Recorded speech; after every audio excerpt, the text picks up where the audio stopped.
Hey guys, welcome back to my channel. आज हम देखेंगे कि एबॉर्शन क्या होता है। एबॉर्शन जो कि एबनॉर्मलिटीज़ कंडीशन है, मिडवाइफरी का पार्ट है। तो हम एबॉर्शन के बारे में बात करेंगे कि एबॉर्शन होता क्या है, इसके ट्रीटमेंट क्या है, इसके साइन एंड सिम्टम्स क्या है, टाइप क्या है। तो सबसे पहले हम देखते हैं कि एबॉर्शन का डिफिनेशन क्या है। तो प्रेगनेंसी का स्वतः ही या प्रेरित तरीके से उस अवधि से पूर्व समाप्त हो जाना ही, जबकि गर्भस्थ शिशु अपना स्वतंत्र जीवन जीने लायक हो, एबॉर्शन कहलाता है। इसका तात्पर्य यह है कि जो प्रेगनेंसी होती है वो स्वतः या फिर वह अपने आप ही समाप्त हो जाती है, या प्रेरित तरीके से, मतलब कि किसी इंस्ट्रूमेंट द्वारा या फिर बेबी एबॉर्ट जो करवाया जाता है, जो लोग अपनी इच्छा से बेबी एबॉर्ट कराते हैं, वो प्रेरित तरीके में आएगा।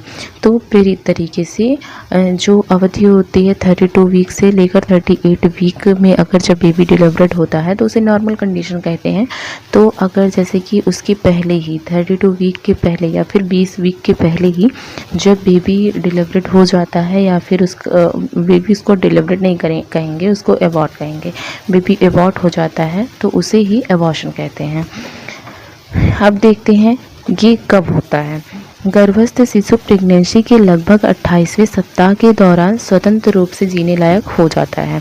जो एक बेबी होता है, जो प्रेगनेंसी मदर कंसीव करती है, तो उसके बाद वो 20 वीक के बाद के दौरान वह स्वतंत्र रूप से जीवन जीने लायक हो जाता है।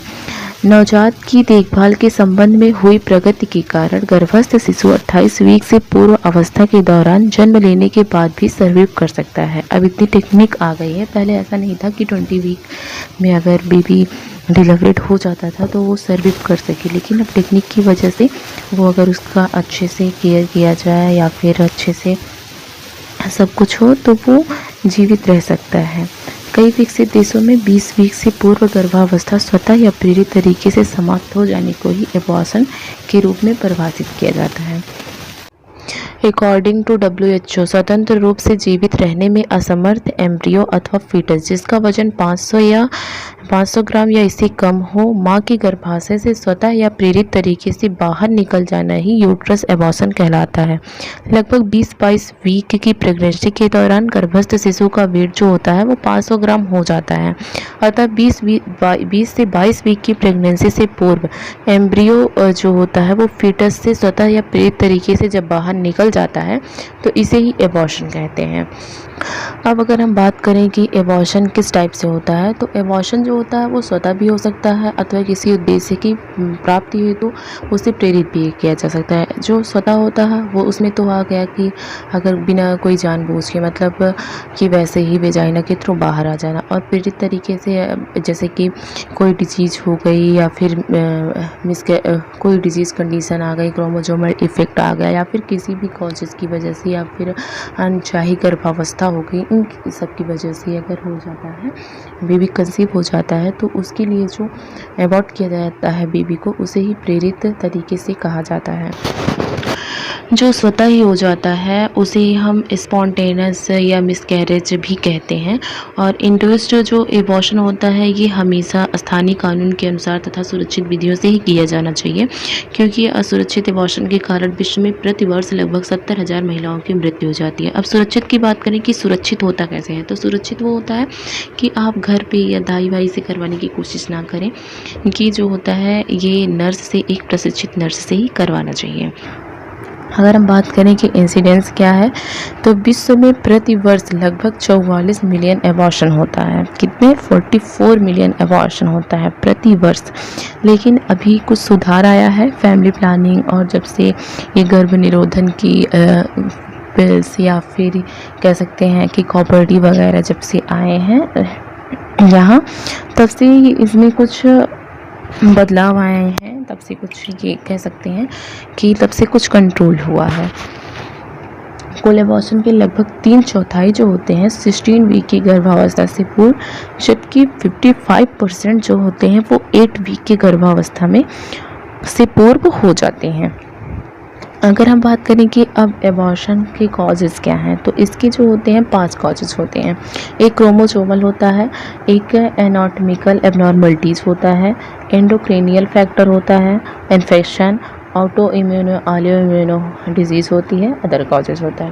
क्रोमोसोमल जो होता है ये भी 3 टाइप का होता है। क्रोमोसोम में किसी भी प्रकार की असामान्यता के कारण ये होता है। ये 3 टाइप का होता है, ट्राइसोमी, पॉलीप्लॉइडी, मोनोसोमी। तो एक अदर भी आते हैं इसमें। लगभग 50% जो एबॉर्शन होता है वो क्रोमोसोमल में एबनॉर्मलिटीज़ के कारण ही होता है। भ्रूण जो होता है, एम्ब्रियो जो होता है, उसमें किसी भी प्रकार की क्रोमोसोमल एबनॉर्मलिटीज़ की वजह से ये होता है, ये लीगल होता है। और इसमें जैसे पॉलीप्लॉइडी है तो इसमें 3 क्रोमोसोम का 1 पेयर बनता है, जबकि 2 क्रोमोसोम का ही 1 पेयर बनना चाहिए, लेकिन इसमें 3 क्रोमोसोम का 1 पेयर बनता है। और जो मोनोसोमी होता है उसमें 1 क्रोमोसोम में 1 पेयर बनता है। तो ऐसे सभी कंडीशंस आ जाते हैं जिसकी वजह से ये क्रोमोसोमल एबनॉर्मलिटीज़ में इसको रखा जाता है और ये अबॉर्ट हो जाता है बेबी। अब एनाटॉमिकल एबॉर्शन क्या होता है? तो एनाटॉमिकल एबॉर्शन जो फीमेल का बॉडी स्ट्रक्चर होता है उसके ऊपर डिपेंड करता है। उसका बॉडी स्ट्रक्चर ऐसा नहीं होता कि वो बेबी को कंसीव करके 9 मंथ तक रख सके। इसमें जैसे होता है कि इनकम्प्लीट सर्विक्स, सर्विक्स की अक्षमता मतलब कंप्लीट नहीं होता सर्विक्स। ये जो सर्विक्स इनकम्प्लीट होता है ये जन्मजात होता है, ऐसा नहीं है कि हाँ किसी मतलब बाद में होता है, ये जन्मजात विकृति होती है। और फाइब्राइड ये टाइप ऑफ ट्यूमर है। सर्विक्स की अक्षमता जो होती है द्वितीय ट्राइमेस्टर के दौरान गर्भपात का प्रमुख कारण बनती है। और जो हमारा थर्ड टाइप है वो इन्फेक्शन है। तो इन्फेक्शन जो होता है, जो प्रेग्नेंट वुमेन होती है उसमें किसी भी प्रकार का अगर इन्फेक्शन हो जाता है, वायरल होता है या फिर बैक्टीरियल होता है या फिर किसी भी टाइप का इन्फेक्शन हो जाता है, तो उसकी वजह से बेबी एबॉर्ट हो जाता है। अगर हम बात करें कि कौन कौन सा इन्फेक्शन होता है, तो जैसे पैरासाइटिक संक्रमण जो होता है गर्भपात कर सकते हैं। और भी बहुत सारे संक्रमण हैं जो बेबी को कंसीव करने के बाद बेबी एबॉर्ट का मुख्य कारण होते हैं। वायरल इन्फेक्शन में देखते हैं तो रूबेला हो गया, हर्पीस सिम्प्लेक्स और सीटोमाइगेलो, HIV, ETC इतने सब आते हैं जो कि वायरल इन्फेक्शन के कॉज होते हैं।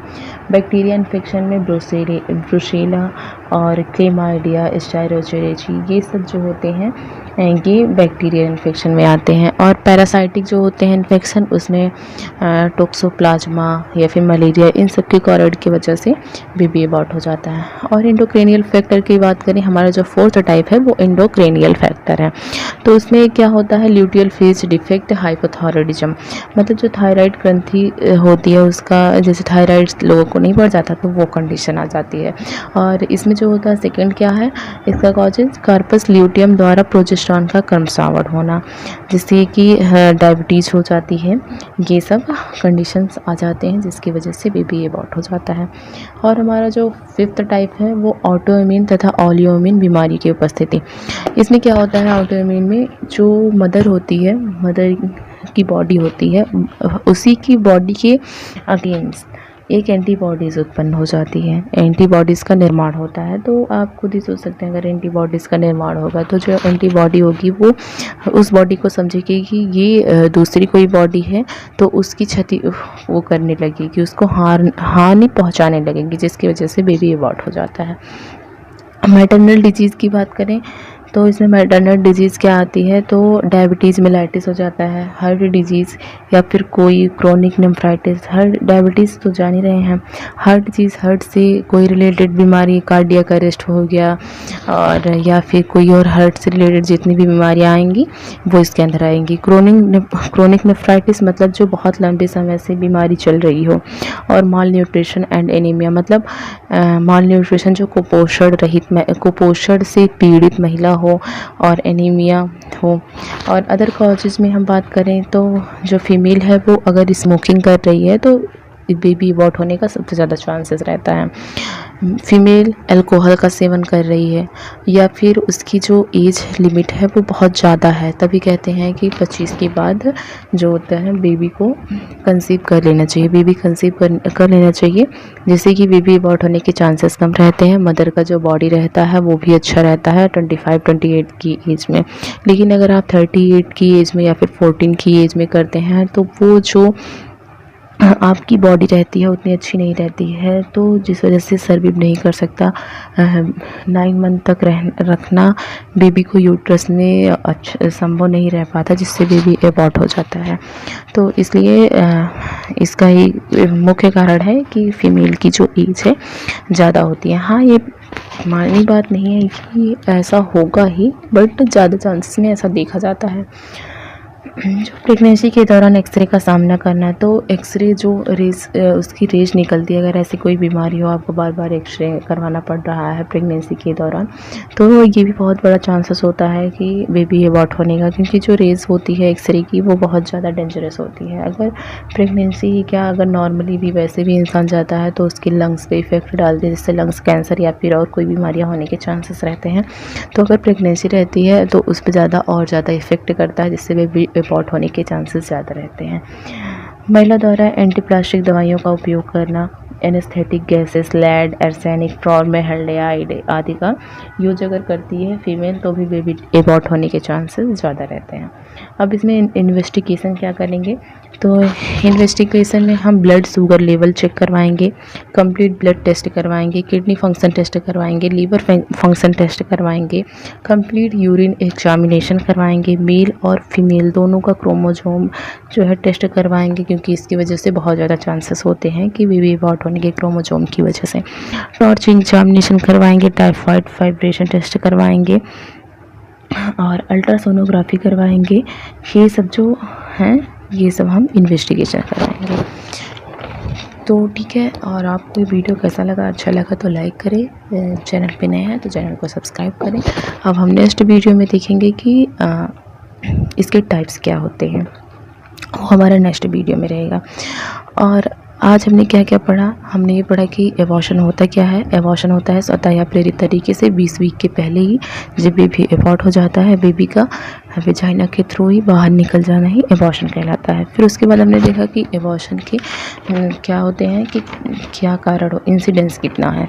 तो इंसिडेंस जो है 44 मिलियन है, जो कि अभी फैमिली प्लानिंग की वजह से कुछ कंट्रोल में आया है। उसके बाद हमने देखा कि इसके कॉजेज़ क्या हैं, तो इसके 6 कॉजेज़ थे सॉरी।